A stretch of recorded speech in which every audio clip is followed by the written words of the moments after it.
जंगल में हर तरफ सूखे का मौसम चल रहा था। सभी पशु पक्षी दाना पाने के लिए बहुत परेशान थे। बहुत मुश्किल से गोरी कव्वी को एक छोटा सा आम मिला था। गोरी कव्वी जैसे ही उसे खाने लगती है तो वहाँ उसका पति कालू कौवा आ जाता है।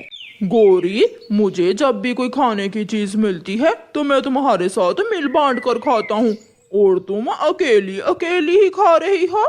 मैं सुबह से इधर उधर उड़ रही हूँ, अब जाकर कहीं ये छोटा सा आम मिला है, इसे खाने से तो मेरा भी पेट नहीं भरेगा, तुझे कहाँ से दूँ। चिड़िया भी अपनी छोटी सी बेटी के साथ बहुत उदास बैठी हुई थी। मम्मा, क्या आज हमें दाना मिल जाएगा? गुड़िया बेटी, तुम चिंता ना करो, मुझे भोजन ना भी मिला तो मैं आपके लिए ज़रूर ले आऊँगी। सब परेशान थे, मगर बुलबुल खुशी खुशी चिड़िया के पास आती है। चिड़िया चिड़िया, मेरी बहन वाले जंगल से संदेश आया है कि उनके जंगल में ढेर सारे फल हैं, दाना है और ठंडे पानी के झरने भी। क्यों ना हम मेरी बहन वाले जंगल में परावास कर जाएं? क्या हमें वहाँ घोंसले बनाने के लिए पेड़ मिल जाएंगे? यही बात तो खुशी की है, वहाँ जाकर हमें घोंसले बनाने की भी ज़रूरत नहीं है, क्योंकि वहाँ पहले से रहने वाले पक्षियों ने घोंसले बनाए हुए हैं। ये सुनकर चिड़िया भी खुश हो जाती है। रात हो जाती है। मम्मा चिड़िया अपनी बेटी के साथ लेटी हुई थी। मम्मा, मेरा दिल बहुत उदास है, मैं अपना जंगल छोड़कर दूसरे जंगल नहीं जाना चाहती, मुझे मेरा घर बहुत याद आएगा। बेटी, हम पक्षियों की ज़िंदगी ऐसी ही होती है, कभी यहाँ तो कभी वहाँ, दुख सुख साथ साथ चलते हैं, मुश्किल समय आता है और गुजर जाता है। उधर हरियाली तोती और मिठू तोता भी बहुत उदास बैठे हुए थे। हरियाली, अगर बरसात हो गई तो हमारे जंगल में बहार आ जाएगी। मेरा ये जंगल छोड़ने को दिल नहीं कर रहा। हम अकेले फैसला कैसे कर सकते हैं मिठू जी, दूसरे पक्षियों को साथ लेकर ही चलना होगा। सुबह हो जाती है। कबूतर, तोता, तोती, चिड़िया, उसकी बेटी कौवा और कव्वी सब बड़े पेड़ के नीचे इकट्ठे हो जाते हैं। चिड़िया, मिठू बहुत उदास है, मिठू ये जंगल छोड़ना नहीं चाहता। चिड़िया, इसे समझाओ, अगर परावास नहीं करेंगे तो मर जाएंगे। हरियाली, तू तो जानती है अब इस जंगल में खाने पीने को कुछ भी नहीं बचा। कुछ ही दिनों की तो बात है, जैसे ही मौसम बदलेगा और बरसात होगी हम सब यहाँ वापस आ जाएंगे। हमें देर हो रही है, हमें अब जाना होगा। वो सब उड़ते हैं। थोड़ी ही देर में वो सब अपने जंगल से बाहर निकल जाते हैं। वो सब दूसरे जंगल पहुँच जाते हैं। हर तरफ फल ही फल, फूल ही फूल थे वहाँ। ये सब देखकर सभी पक्षी बहुत खुश होते हैं। बुलबुल, तुम्हारा बहुत बहुत धन्यवाद जो तुम हम सबको यहाँ ले आई, यहाँ तो बहुत कुछ है खाने को। फिर वो सब फल खाने लगते हैं। तोता और तोती तो सबसे ज्यादा खुश थे, क्योंकि वहाँ एक अमरूदों का बाग था और लाल मिर्ची भी। मिठू जी, यह जंगल तो हमारे जंगल से भी सुंदर है। वहाँ क्या था, ना दाना ना पानी, मगर यहाँ तो सब कुछ है। अब हम खाएंगे मीठे मीठे अमरूद। पक्षी थके हुए थे, इसलिए रात होते ही सब अपने अपने घोंसलों में जाकर सो जाते हैं। दिन गुजरते गए और पक्षी मजे मजे के फल खाते रहे। रात को गुड़िया अपनी मम्मा के साथ लेटी हुई थी। वो आज फिर उदास थी। मम्मा, ये जंगल बहुत सुंदर है, क्या हम सब यहाँ नहीं रह सकते? अपनी बेटी की बात सुनकर मम्मा चिड़िया हंसने लग जाती है। गुड़िया बेटी, जब हम पुराने जंगल से यहाँ आए थे आप तब भी उदास थी, और अब इस जंगल में दिल लगा बैठी हो। मिठू तोता तो रो रहा था। मेरा यहाँ से जाने को दिल नहीं कर रहा। मिठू जी, आप भी बच्चों की तरह करते हो। कल यहाँ आने से पहले रो रहे थे और आज ये जंगल छोड़ने के डर से रो रहे हो। हम पक्षियों को जिंदा रहने के लिए परावास करना ही होती है। हमारा घर, हमारा जंगल बदलता रहता है, इसलिए सबके साथ चलना होगा। और फिर दूसरे दिन सारे पक्षी अपने पुराने जंगल वापस जाने के लिए उड़ते हैं। थोड़ी उड़ान के बाद सब पक्षी नए जंगल की यादें भूलकर फिर से खुशी खुशी अपना सफर शुरू करते हैं। गोरी, जल्दी चलो, हमें देर हो रही है। सभी पंछी मुँह अंधेरे ही भोजन की खोज में निकलते हैं। अगर देर हो गई तो हमें कल की तरह आज भी खाली हाथी वापस आना पड़ेगा। आ रही हूँ बाबा, आ रही हूँ। जाल में डालने के लिए दाने तो ले लूं। अच्छे दाने ही हमारे शिकार को आकर्षित करेंगे। मम्मा मम्मा, मैं भी आपके साथ जाऊंगा। नहीं जग्गू, तुम घर में ही रहो। तुम्हारी वजह से शिकार हाथ में आया हुआ निकल गया था पिछली बार। नहीं जग्गू, तुम बोलते हो। हमें जाल लगाकर कई कई घंटे खामोश बैठना पड़ता है। तो ठीक है, मेरे खेलने के लिए कोई तितली पकड़ लाना। अच्छा, ले आएंगे। वो शिकारी पति पत्नी शिकार पर निकल जाते हैं। यह जगह ठीक है, नदी भी पास है। जो पंछी नदी पर पानी पीने आएगा, दाना देके वो हमारे जाल में फंस जाएगा। तो फिर जाल बिछाओ। छुपने के लिए झाड़ियाँ भी पास हैं। आज तो सब कुछ एक ही जगह मिल गया है। लग रहा है आज हमारी किस्मत ठीक है। गोरी अपना जाल बिछाती है, दाना डाल देती है। मम्मा, आज जल्दी आना, मुझे बहुत भूख लगी है। मेरे पेट में तो भूख की वजह से चूहे कूद रहे हैं। मैं यूं गई और यूं आई, बस मेरे बेटे ने घोंसले में ही रहना है। कोई भी आवाज दे तो बाहर नहीं जाना। मम्मा चिड़िया रोज की तरह दाना लेने चली जाती है। उसे कुछ दाने मिल जाते हैं। आज तो भोजन बहुत ही जल्दी मिल गया है। मैं ऐसा करती हूँ, नदी से पानी पीती हूँ और फिर अपने बेटे के लिए भोजन लेकर जाती हूँ। अरे ये मीठे फल और इतने सारे दाने, मैं यहाँ से कुछ दाने उठा लेती हूँ। चीकू को तो आज भूख भी बहुत ज्यादा लगी हुई है, पेट भर खा लेगा मेरा छोटा सा बेटा। यह कहकर चिड़िया उन दानों के पास जाती है। वो क्या जानती थी कि ये दाने तो कौवे और कौवी शिकारी ने गिरा रखे हैं। वह उसमें फंस जाती है। बहुत दिनों से खाली हाथ जा रहे थे, आज फंस ही गया शिकार। मुझे जाने दे, मुझे जाने दे, मैंने क्या बिगाड़ा है आपका? हमें माफ कर दो छोटी चिड़िया, बिगाड़ा तो तुमने कुछ नहीं है हमारा, परंतु हम शिकारी हैं और तुम शिकार। शिकार और शिकारी का संबंध तो सदियों से चला आ रहा है। मेरा छोटा सा बच्चा बहुत भूखा है, वो मेरा इंतजार कर रहा होगा। वो मर जाएगा मेरे बिना। जैसे तुम्हारा बच्चा तुम्हारा इंतजार कर रहा है, वैसे ही हम अपने शिकार का इंतजार कर रहे थे। सुनो, मैं विनती करती हूँ आपकी, मुझे एक बार अपने घर जा लेने दें। मैं ये दाने अपने बेटे को देकर वापस लौट आऊंगी। मैं वादा करती हूँ, मैं वादा करती हूँ, मैं वापस आ जाऊंगी। बस एक बार मुझे अपने बेटे से मिल लेने दें, उसे भोजन खिला लेने दें। चिड़िया को रोता देख कौवी को चिड़िया पर दया आ जाती है।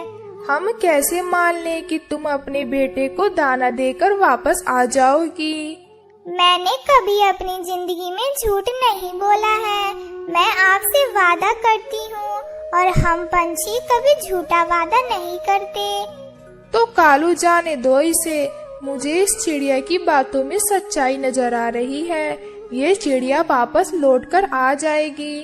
देख लो गोरी, शिकार हाथ रोज रोज नहीं लगता है। आप मेरा विश्वास करें, मैं लौट कर आऊंगी। फिर कालू शिकारी छोटी चिड़िया को अपने जाल से आजाद कर देता है। चिड़िया कुछ दाने लेकर अपनी घर की तरफ उड़ती है। मामा और पापा तो ना जाने कब तक आएंगे। मैं ऐसा करता हूँ, थोड़ा बाहर घूम फिर आता हूँ। कालू और गोरी शिकारी का बेटा जग्गू अपने घर से निकलता है। वह उड़ते उड़ते पहाड़ों की दिशा में चला जाता है। एक पेड़ पर बैठा हुआ था कि उसकी नजर सामने एक प्लेट पर पड़ी मिठाई पर जाती है। मिठाई, मिठाई, वो भी इतनी ढेर सारी, आज तो मजा ही आ जाएगा। जग्गू मिठाई की प्लेट के पास जाता है। आज आप रो क्यों रही हैं? क्या हुआ? मेरे बेटे, मैं आपको भोजन खिलाकर चली जाऊंगी। उन शिकारियों से वादा करके आई हूँ। मम्मा, किन शिकारियों से? उन्होंने मुझे अपने जाल में पकड़ लिया था।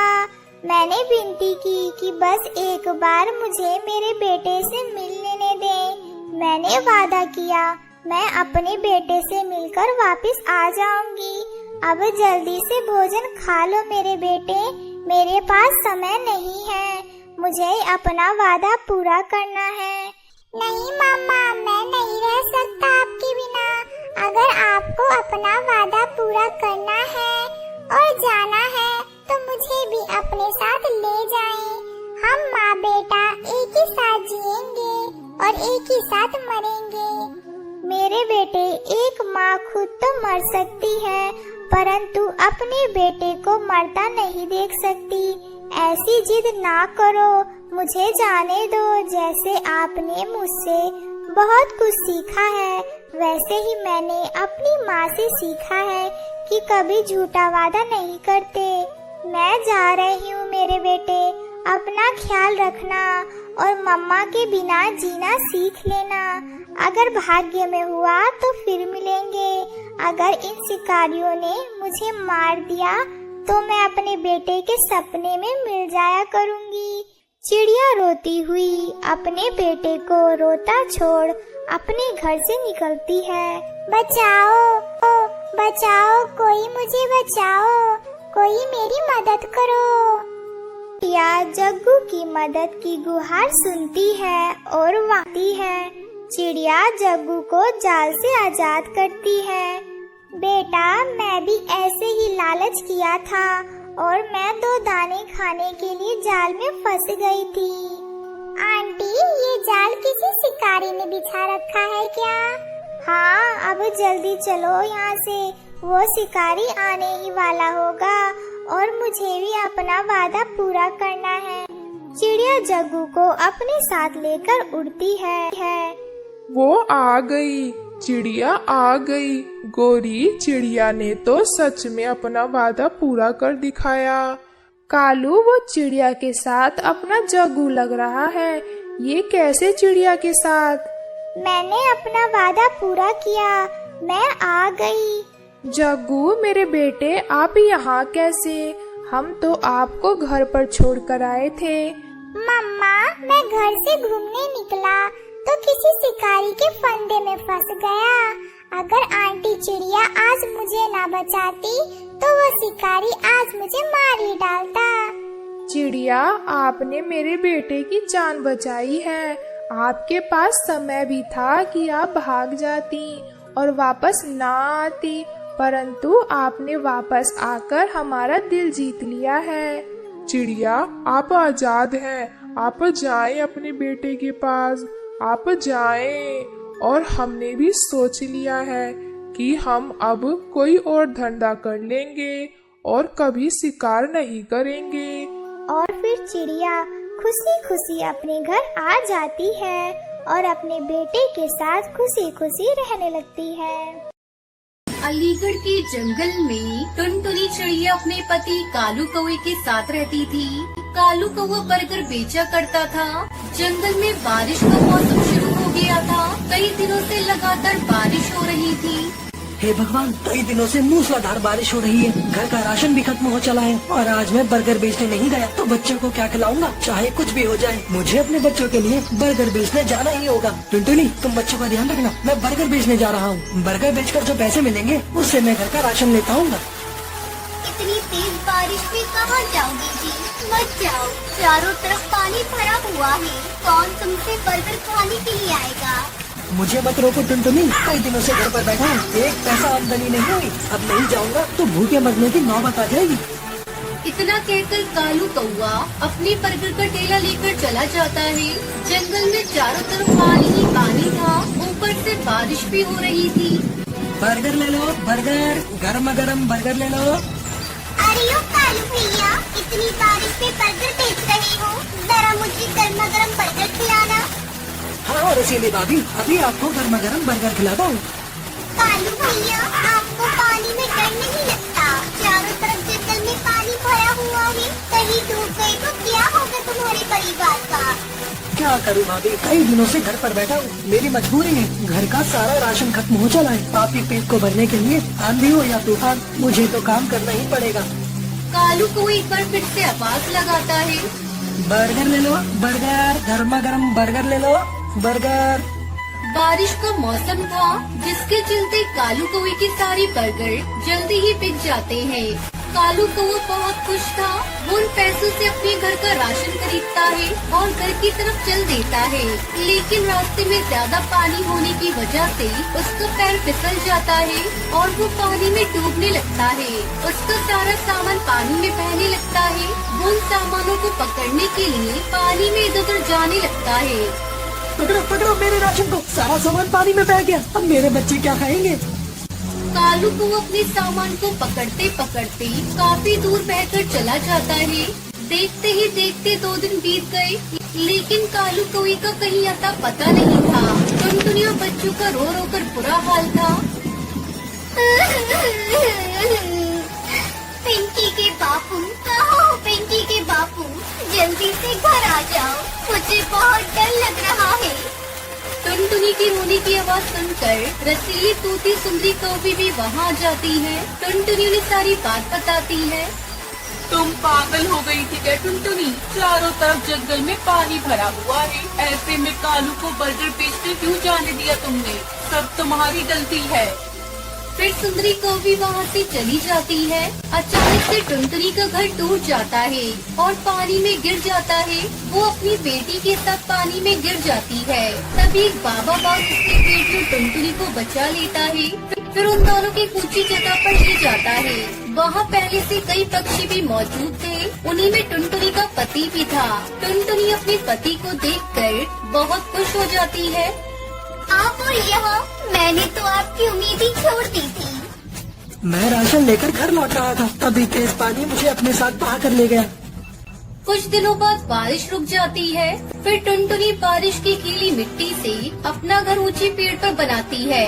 फिर टुनटुनी का पूरा परिवार खुशी खुशी अपने घोंसले में रहने लगता है।